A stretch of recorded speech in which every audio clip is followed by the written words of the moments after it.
Hello ladies and not ladies. Today I am covering how to play one of the most difficult mages in Aeon's End, Nook.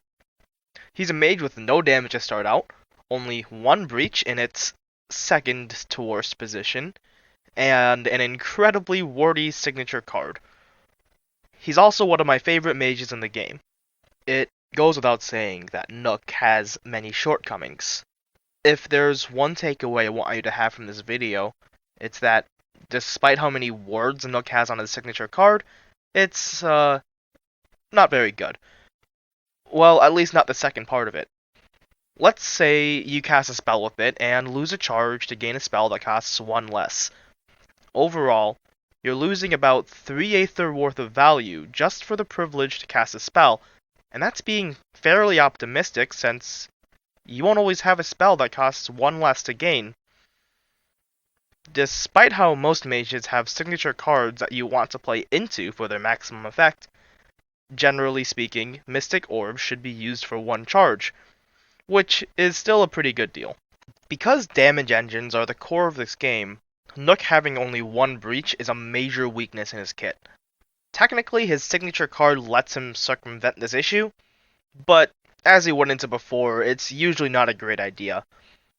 In general, I think of the fact that his signature card can cast spells as more of a failsafe, when you need damage and are willing to pay a premium to get it.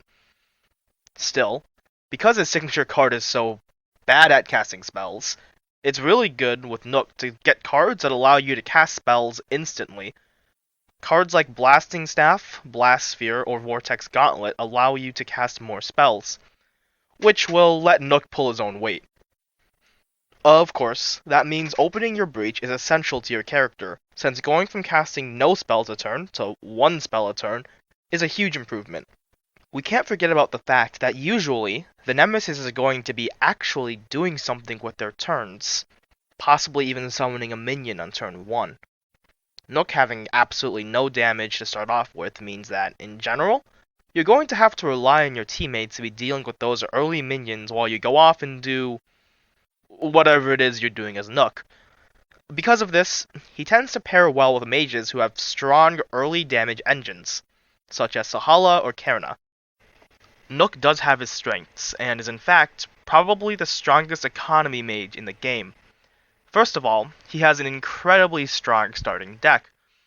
The game generally considers having crystals in your deck to be more powerful than sparks. We can see this with the legacy specialization upgrades, which either replaces a spark in your deck with a crystal, but makes your breaches worse, or replaces a crystal in your deck with a spark, but makes your breaches better. Furthermore, his Mystic Orbs generate charges which help him activate his very powerful ultimate. Nook's ultimate allows him to gain 4 Aether, which means that he can purchase very expensive cards early on. Furthermore, destroying a card and putting the next spell into your hand is also very valuable. All of these pieces work together to allow Nook to create an incredibly potent engine. He's able to thin out his own crystals and cheat out the best cards in the game as early as turn 3, while still weaving in some damage here and there.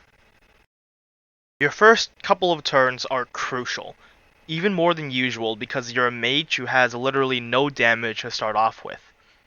An obvious opening line is to spend your first 2 turns buying 4-cost cards. While this is an entirely valid opening to Nook, these cards usually can't be spells. This can be incredibly painful if the Nemesis starts summoning minions, and everyone's sitting around on a pile of shiny, but ultimately useless, gems. To have Nook deal damage early on, it is possible to open your breach and prepare a spell on your 4th turn.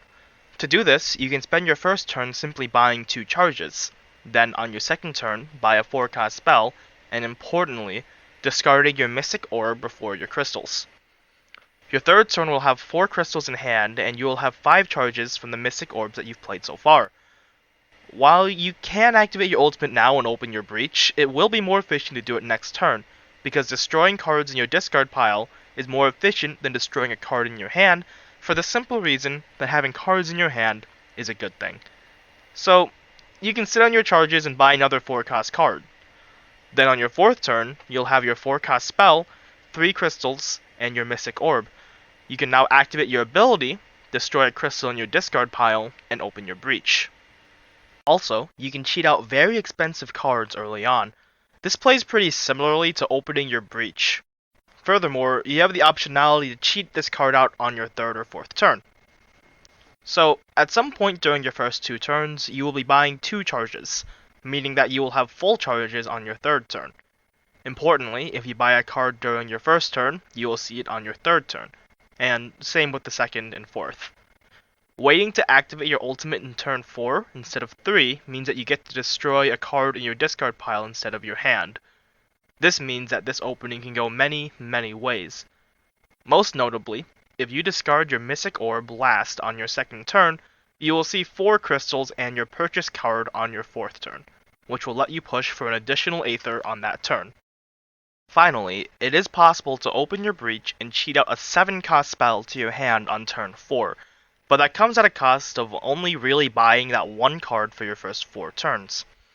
So turn 1, you'll be focusing your breach and holding a crystal to allow you to open your breach on turn 2. Then on turn 3, you'll have 3 crystals and 2 mystic orbs in your hand, which might be a good thing. Anyways, if you want to ultimate on your 4th turn, you'll have to gain a charge here, and you might as well play your 3rd crystal if that's what you're doing, so you'll draw into your mystic orbs faster. Then you'll have 5 crystals and 4 charges, so if you want to use your ability now, you'll have to buy another charge. While this opening does waste a good amount of Aether, getting a big spell and an open breach early on is nothing to sneeze at. There are other openings that can arise from Nook's ultimate in the market, such as generating 11 Aether on turn 4 to open your breach, and putting a 4-cost spell right into your hand. But hopefully these openings will allow you to see that Nook is a surprisingly flexible and powerful mage, although he is incredibly hard to play to his full potential. If you've been hesitant to play Nook after doing awfully with your first run with him, like I did, I hope this video has convinced you to give him another go. Thank you for watching. So that was my first ever video I've recorded and edited on my own. If you liked that editing style and would like to see more of it, you should check out Explanation Point, who I shamelessly copied the editing style of, and who does it much, much better than I do. Furthermore, if you have any sort of suggestions regarding my editing, or any sort of topics that you'd like to see covered in a future video, let me know down in the comments below.